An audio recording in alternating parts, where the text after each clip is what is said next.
আজকের recipe egg sandwich. সন্ধেবেলার চায়ের সঙ্গে এই স্যান্ডউইচটা যেন একটা অসম কম্বিনেশন। এর জন্য আমি দুটো পেঁয়াজ, ধনেপাতা, কাঁচা লঙ্কা, ডিম, টমেটো আর কয়েক টুকরো ব্রাউন ব্রেড নিয়েছিলাম। সবজিগুলোকে ছোটো ছোটো টুকরো টুকরো করে কেটে একটা বাটিতে মেয়োনিজ আর টমেটো সস নিয়ে নিয়েছিলাম।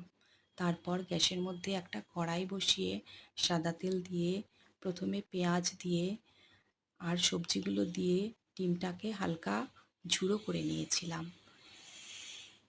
স্যান্ডউইচটা যদিও ইন্ডিয়ান অরিজিন খাবার নয়, তবুও আমাদের দৈনন্দিন জীবনের সঙ্গে এটা যেন একটা ওতপ্রোতভাবে জড়িয়ে গেছে। বাচ্চাদের স্কুলের টিফিন, অফিসের টিফিন, সন্ধেবেলা স্ন্যাক্স, এমনকি ব্রেকফাস্টেও এটা খুবই সুস্বাদু একটা রেসিপি।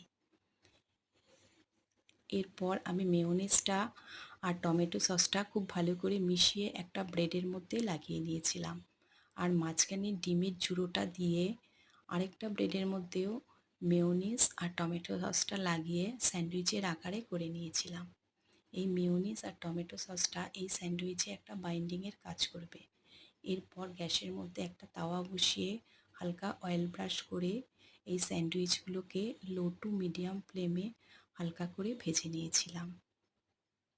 ব্যাস, গরম গরম চায়ের সঙ্গে পরিবেশন করেছিলাম।